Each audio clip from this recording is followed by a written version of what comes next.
We are moving on this morning from our study of the Godhead. As you all know, there's two sides to every story. If we're seeing it only from one side, you don't see the whole picture. I guess in the same way you can say there's two sides to every coin. In the concluding week of our study about the Godhead, we talked a lot about the extravagant expense, the exorbitant amount that God has paid to make us His children. The extravagance of all of that to give life to man, and then since then to provide and protect, and, well, sometimes even punish when need be, but all of that to preserve us for what He has made that is even better. You think about the divine cost, the cost of giving His Son, the cost of His Son giving His body and blood so that we might be saved. And then the cost of gifting the Holy Spirit to everyone who has believed and been baptized. All the divine cost of that. It's, how can you put a value on the price of the lives of the prophets and the apostles? How can you put a cost on the storehouse of God's abundant mercies and His graces and all that provision? There's this divine expenditure that's just huge, all of it towards making us His children. So in saying there's two sides to every coin, that's the head side of the coin, isn't it? The Godhead and all that He has expended. Well, what's the other side of the coin? When does God get the return on His investment? He's made a huge investment. When does He get the ultimate return of it? And continuing, when's it all really settled? When all the inheritance is due Him is received. Revelation chapter 4 verse 9 is one of the places we can read of it. After God's tremendous exorbitant investment in man, here's the return. Revelation 4 and verse 9. Revelation 4 and verse 9. We could go to many places to see this, but this is a good one.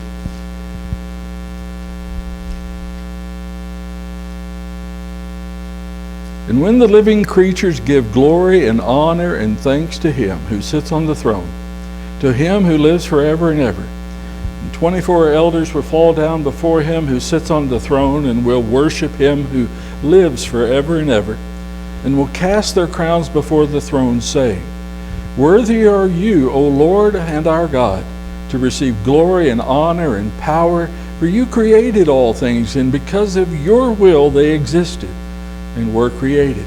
There at last in the full measure, when God has continued even today to provide and protect and preserve us, still investing in mankind, there's when He gets the return, isn't it?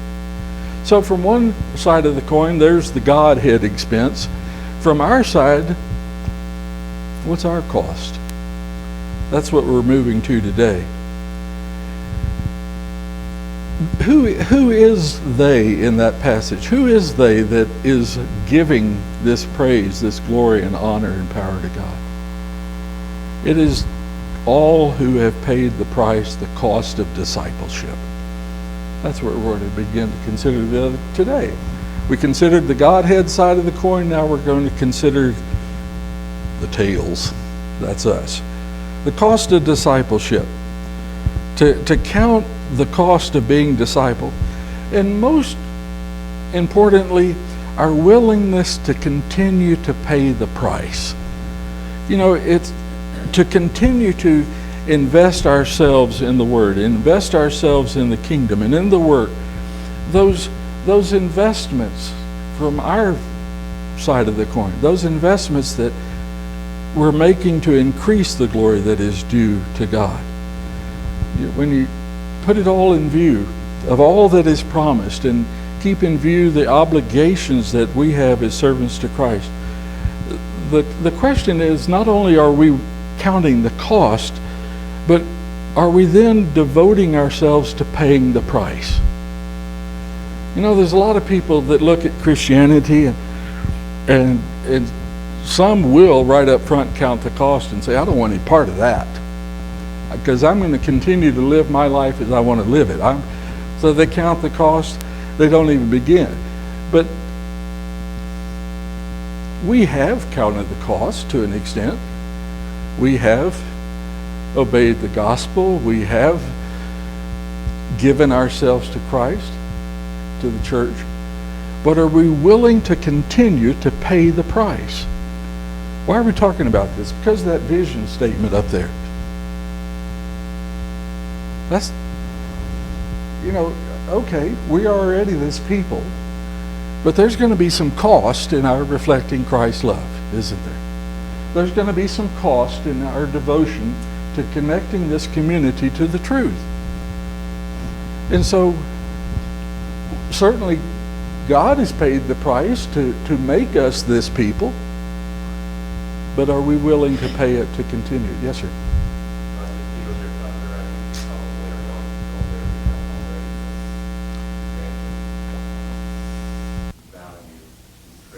Mm-hmm.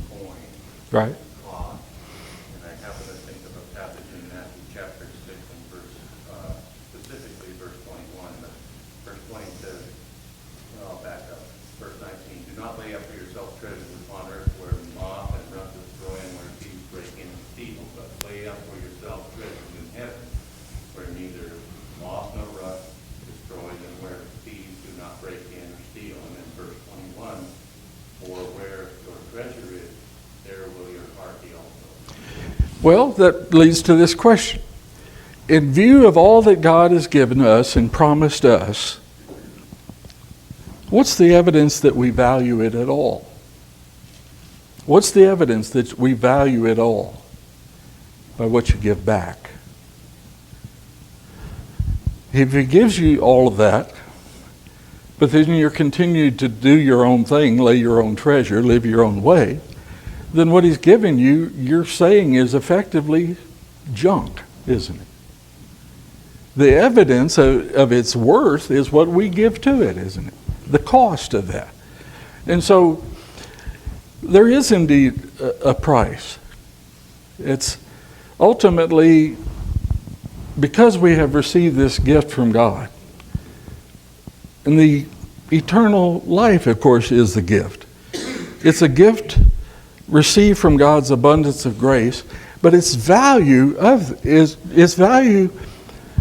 to us is evidenced by our sacrifices to obtain what is promised. There's the promise, you can have that.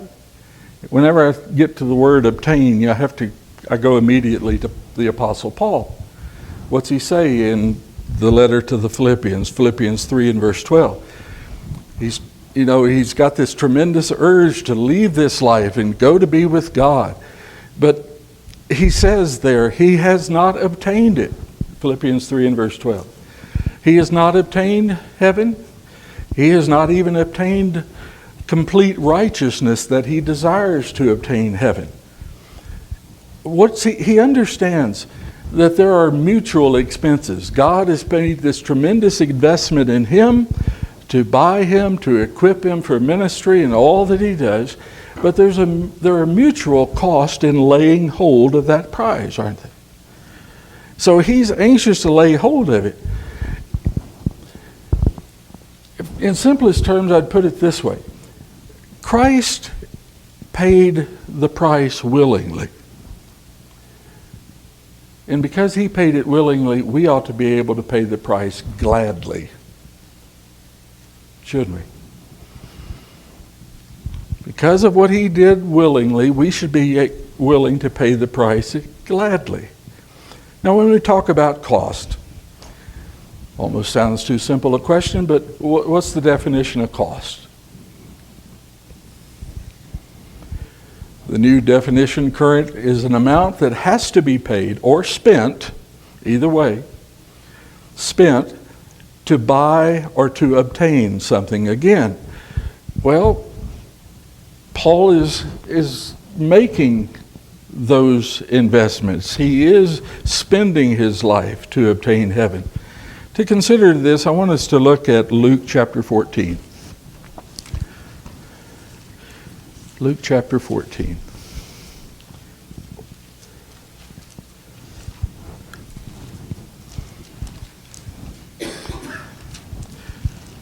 Another great passage.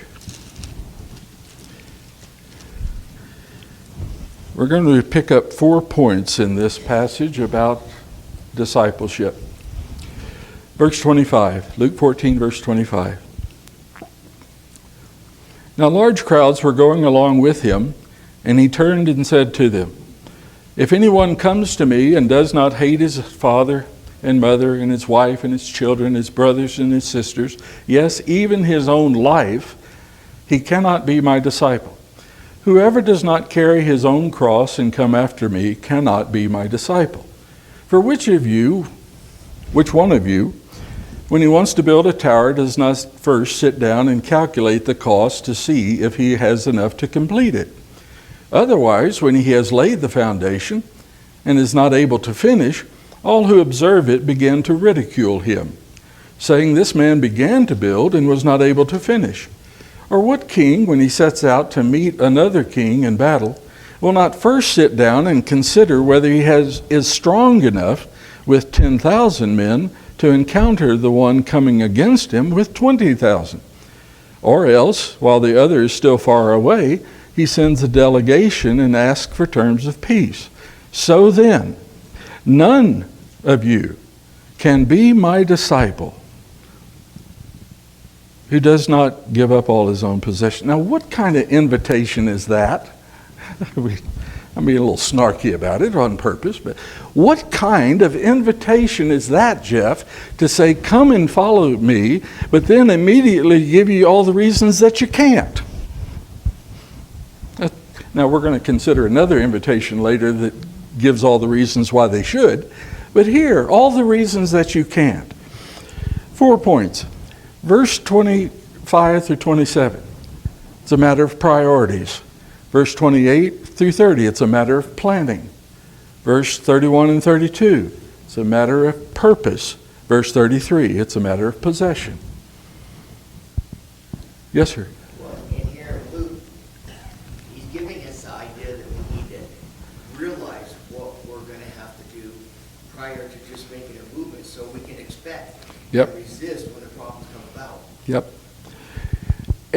And how can you even if you've counted the cost and you begin that, unless the priorities are right and the plan is solid, if you remember your purpose and you know to whom you belong and that you really don't own anything, if the priority and the planning and the purpose and the possession is right, then you can be disciples.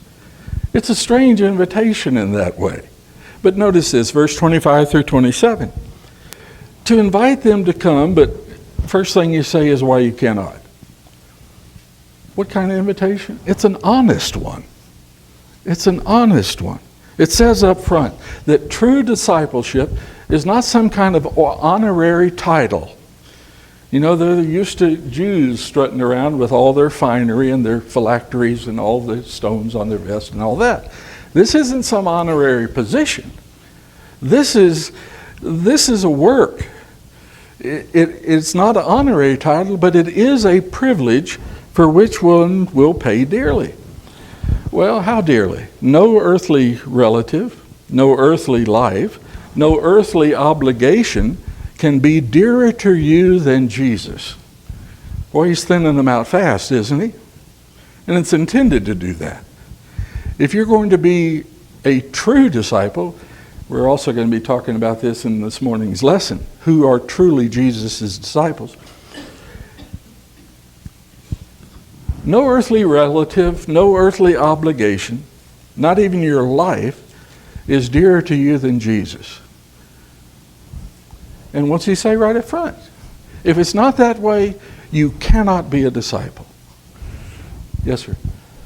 You know, I think a lot of denominations today, they always stress the fact that salvation is a free gift. That means there's no cost, free. But yet, they don't understand what it's saying. There is a cost. Yes, it is free. God gave up his son freely. But there is a cost. There's an obligation to have that. And that's why I presented it as two sides of the coin. This tremendous investment on one side, which is free to us to receive. But there is also this tremendous obligation to pay the price once we've received it. And this first matter is, Jesus is the absolute priority. I mean, that's not a push or shove matter, is it? That's first place. Verse 28 through 30, this matter of planning. Again, what kind of invitation is this? It's an invitation to a lifelong obligation, is what it is. How many people come to Christ, come to the church, to be added to the church, and know, we lack making this known before they baptize, but know this is a lifelong obligation. I don't wear the name Christian as a title, some honorary position, but it is an obligation. In this case, somebody, let's build something. Oh, that's a good idea. Y'all know I love to draw house plans and I'd love to build stuff and all of that. Well, it's a good idea. How exciting, a good beginning, and also wonderful. Because it's so full of promise, it's so full of potential, and yet left incomplete. In the loss of what might have been obtained. What a waste. I mean, really, something left unfinished is worse than worthless because of the loss. The loss of potential. It's just a waste and a shame. And so, first you got to have the priority right. You got to be thorough in the planning. Verse 31 and 32. What's happening here? Oh, I'm sorry. Did you have something? So last week we looked at Romans 8. Yes, sir. And, that's what it's all about, mindset. Mm-hmm. This is the same thing.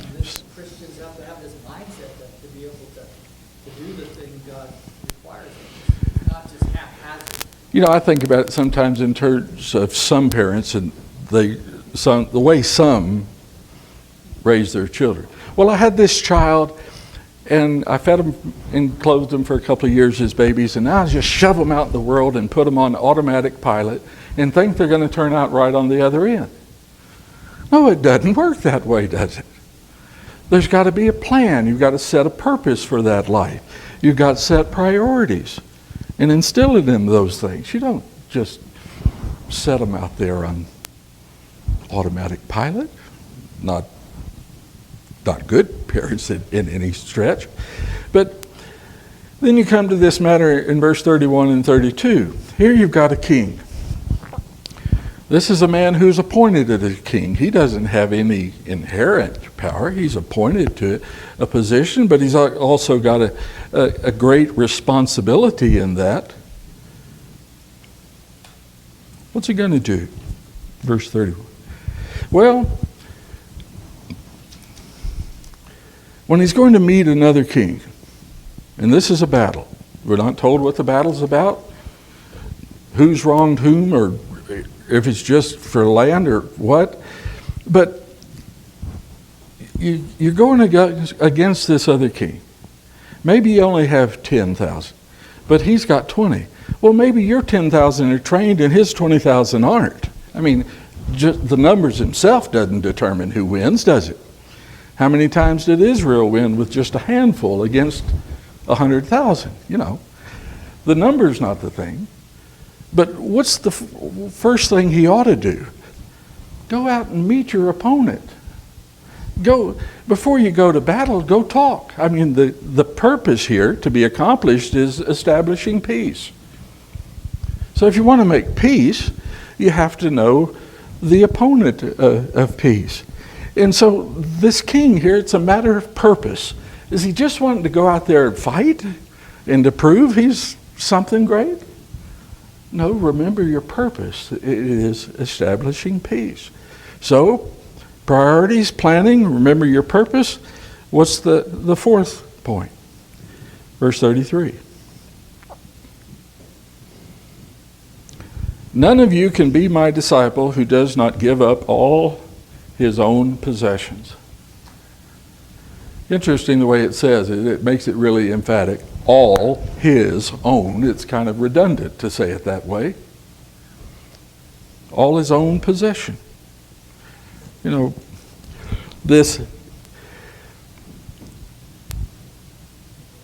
it's because we're known by our possessions, aren't we? We're known by our possessions. And in reality, what more often than not happens, the things we think we own actually own us, don't they? Does anybody ever mention Amazon CEO Jeff Bezos without also mentioning he's the richest man in the world? They don't. Whether he's acquiring some new company or introducing some big new money-making scheme or he's getting ready to fly in space, they never mention the name without saying he's the richest man in the world. All that he owns. To be a disciple, what has to happen?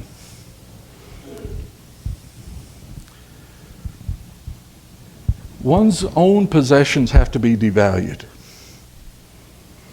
Don't they? It's not a problem that you have much, but you cannot value it much.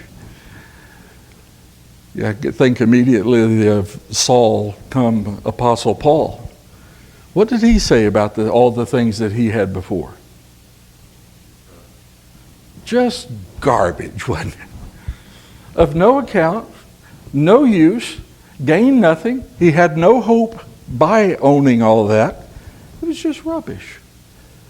Now, he had some pretty fine stuff. No doubt he was well off. High standing, high reputation, high education, lots of power, all that stuff. He devalued all of that. And it's the only way that he could then be not only a true disciple, but a true apostle, wasn't he? He had to devalue all of that. In a sense, the disciple is willingly becoming destitute and entirely dependent upon Jesus, isn't he? What happened when Jesus sent those very first men out into the city of Jerusalem? That very short commission. What did he tell them? You go out there, you don't take a thing with you. All it is your knowledge that I have given you. You're going out from house to house and you tell them this, exactly what you've been given to say. You don't take any food with you. You don't take a change of clothes with you. You don't need any of that. You make yourself destitute and you depend upon me.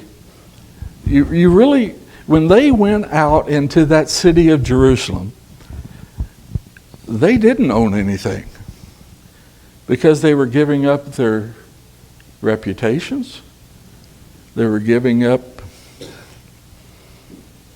their standing in the community.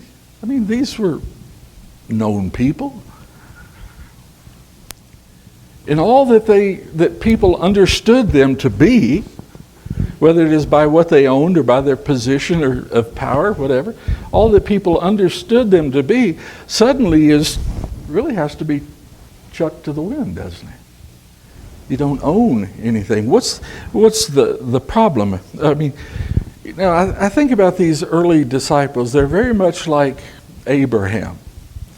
And again, mindset, Roger. God told Abraham, I want you to leave the life that you know and go to the place that I will show you. And what did he do? He was gone. In Mark chapter 1, verse 17 and following, when Jesus calls these first four men, he's calling them to leave the only work they have ever known. The first to leave their father there. This is a generational family business. These aren't sport fishermen, are they? This is the family business, serious business. They have investments in boats and all their equipment. They have hired employees who are expected to be paid, and they leave all of that. I mean, it's not that they're not only living, it's not like living from paycheck to paycheck. These men are leaving it all. But they're leaving why? for the promise of better things to come. They leave that behind, they devalue it, but up ahead they see and they are expecting better things. And so they are really students of life, students of the one they follow. I think it's interesting when we talk about discipleship, that discipleship is being a student of the teacher. Interesting that the word for student and the word for the center of our eyeball, both of them are called a pupil. Why is that? What should happen between the student and the teacher? They should come to a place where they see eye to eye. That's why you're a pupil. You want to have the same view, the same understanding as the teacher. So, master and servant come to see, to perceive things in the same way, to understand the same purpose, the same plan, have the same priorities. And again, yes, Jenny? Well, I think if you think of word possession, what comes to mind to all of us immediately, we're thinking about objects. Yep. What we own, whatever. But I think if we ask the question to somebody to say, who are you? A woman might say, a mother, wife, daughter, and stuff, and those terms. But the first term, we really should say, Christian. And that way we're getting rid of all those possessions. And by and large, most men, you say, who are you? Well, I'm a doctor, I'm a lawyer, I'm a, whatever. That's not who you are, in essence. We describe who we are by what we do. And that immediately connects us to all the stuff we have to do what we want to do. And in that way, it does own our identity. It changes our identity. And that's really what has to change to be a disciple. It's not about who I say I am and what I purpose to do. I must, as a pupil, see eye to eye with the teacher. Disciple also means to be an adherent to another. I've grown recently to really appreciate where I find that word in Scripture. Adherent, like glue, stuck like glue. What is it that adheres these students to Rabbi Jesus? What adheres the student to the teacher? The original meaning of that original English word for that word adhere is literally wordship. Wordship. What's connecting? What's the means of connecting the student and the teacher? The word. The glue is the word. It's teaching, it's producing in the follower then a new condition, a new character, an increase in skill. The Greek word for that is mathetes. The teacher or the student is a mathetes, which means word disciple, literally. So he's made a disciple by learning, that's methane, and what's he learning? The learning is the word mathe, and he's being taught a specific skill for a particular endeavor. It does me no good at all to think I'm going to fly a rocket to the moon because I have not devoted myself to attain the specific teaching for that endeavor. And that's how purposeful Jesus' teaching is. He's called them for a specific endeavor to be fishers of men. They don't know how to do that. That's not their occupation, but now it's supposed to be their avocation.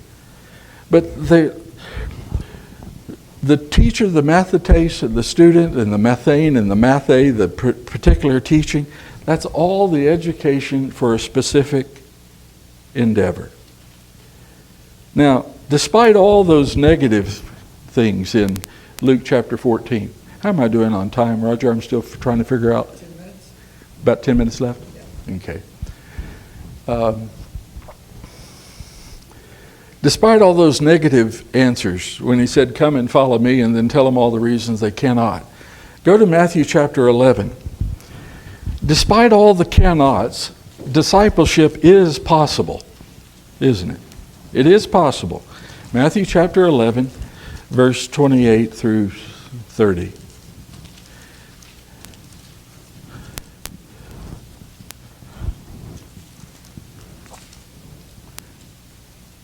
Come to me, all who are weary and heavy laden, and I will give you rest.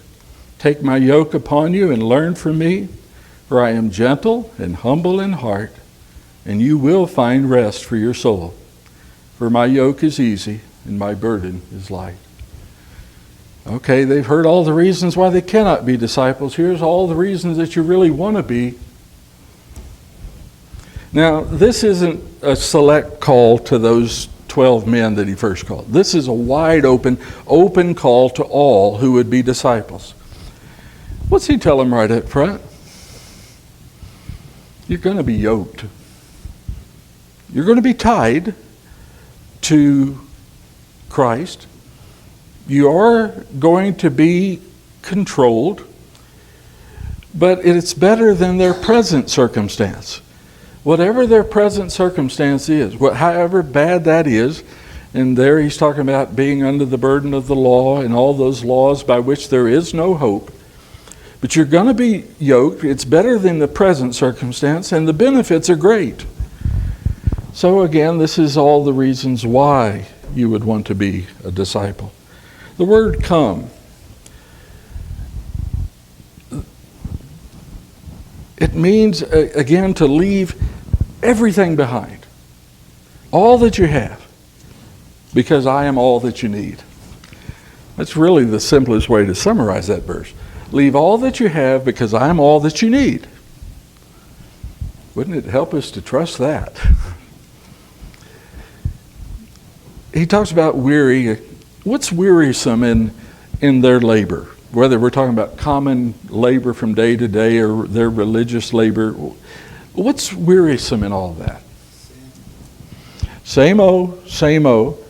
And what's particularly wearisome is you can do the same old day in and day out, and there's no hope in it. For them, there's not a bit of hope in it. Religiously, they are heavy laden. They're weighed down by all these tedious rituals. But he says there's rest. Now, he's not talking about a rest from working, but finding rest in the working. Can you find rest in the working? He's talking about finding contentment in the working. In the working for the Lord? Can you find contentment in the working of the Lord? That's what he's promising. Yes, you are going to be yoked, but in working for him, you're going to be blessed. That's what's so wearisome about what they're doing at the time. There's not a blessing in it. There's not a blessing in it. And so he's saying to them, your service to Christ is the sphere, it is the realm in which all true satisfaction comes. So he says, yoke and learn. Yoke and learn are effectively one verb. Yoke and learn. One does not truly learn without taking on the yoke. I mean, how do you train an ox without actually putting the yoke on him? He doesn't learn. So you take on the yoke, which means you're submissive to the teaching. What's it picture here? It pictures a sincere and a purposeful servant.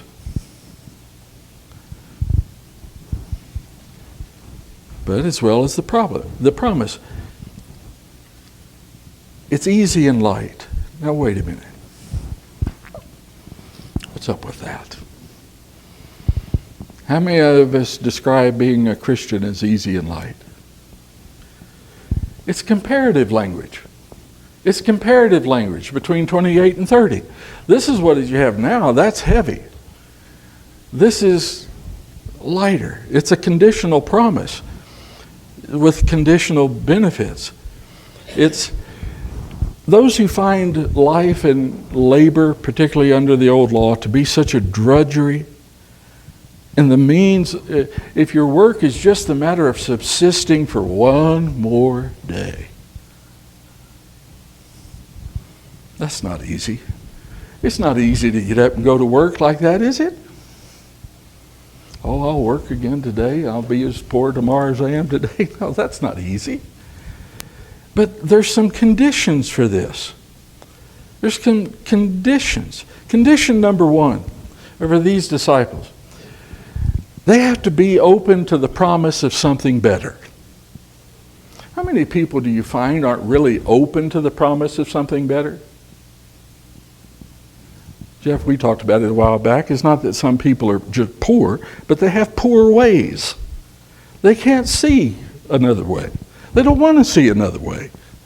They get in that life, their rut, their drudgery, their sin, whatever their manner of living, they can't see anything better. They don't want to see anything better. That's the first condition. Be open to the promise of something better. Condition number two, accept the obligation of the Christian life. It's better, but will you accept the obligation of it? What do people want? Nominally Christian. They want all the blessings but none of the obligation. Isn't it right? I mean, a great deal of it. At least many are not willing to accept more than the obligation of coming on Sunday morning. Yeah. I got a piece of mail recently. Jeff knows sometimes I get some really radical stuff in the mail. Some of it's just out there. But I got this one letter from a man. The heading of it says, "We were wrong." And I thought, what's this about? We were wrong. I mean, it's a return address for a church. So I read it. He said, we were wrong to think that we could come together on Sunday to assemble with the saints and we could worship, do all things decently in order, and that was enough. We were wrong to think that we didn't really need to make a defense of the gospel because the church had so long stood on the gospel that, what's the question? We were wrong, he explains, on and on. All the things that we assumed that, well, we're Christians and that's enough. That's wrong. He's saying to these who would be disciples, that's not enough. So accept the obligation. Condition number 3, I'll have to wrap it up with this. If men and women are lifelong followers of Jesus, they are continually escaping not only the burdens of some imposed law, but the burdens of the laws they impose on ourselves. What's the hardest thing to do in order to change to be what we ought to become? Give up self. And all those things by which we define ourselves. People do it all the time. They define themselves by the past. Somebody abused me in the past, and that's what they are. They define themselves by something they've lost. God took from me all of my loved ones, and that's their definition. They don't let that stuff go. These disciples have to be escaping all of that burden that we put on ourselves sometime. That burden of their past. You know, again, the past can be valued as much as $1 billion in the bank. Some people do so. This is who I was in the past, and this is who I am now. That's my identity. They're putting a tremendous price on that. That's got to be devalued. Let that go and submit to the kinder yoke of Jesus. Yes, sir. So, motivation is what's bottom line here is, the labor, you labor under the heavy weight it's, if you can offer a better way, a lighter load, that's gonna motivate them people, and that's what we need to do, learn how to motivate people. Exactly. Yes, sir. Yeah. Just real quick, 1 John chapter 2, starting just 15 through 17. I really like the way he sums this up. He says, do not love the world or things in the world. If anyone loves the world, the love of the Father is not in him. For all that is in the world, desires of the flesh, the desire of the eye, the pride of possession, is not from the Father, but from the world. And the world is passing away along with its desires. But whoever does the will of God abides forever. So he's not talking to the first 12 disciples or the first 12 apostles. That's a wide open call, isn't it? Everything of this life Temporary. has to be devalued. Well, I think that's easier said than done. Absolutely. And we're human. Okay. Lost every person, loved one in your life. You may take your whole life and die before you. If it is your desire to give up all that. Now, I don't know a single person who has ever given up everything to leave it all behind. That somebody, not through their entire life, is not struggling to let go of what they were in the past. Can anybody tell me of somebody that's let it all go? I don't think so. Not let it go. No. But he's talking about a process here. So what if you die before you do? You've got to remember, it's about your desire, it's about your mindset, it's about your motivation, as Roger said. What do you in this whole process of training up these disciples, he's taking these men who know nothing, and he's schooling them in what they ought to become. None of them are going to be perfect at that. None of them are going to be complete. We considered it last week. We are only complete after the judgment, when those whom he has saved have been recreated in a new spirit, in a new body. That is when the completion of the faith is. None of us are there before then. So don't count yourself as a failure because you haven't let it all go. Because if your desire is in that, is your faith is in God's working, he is going to complete you. So it depends on which.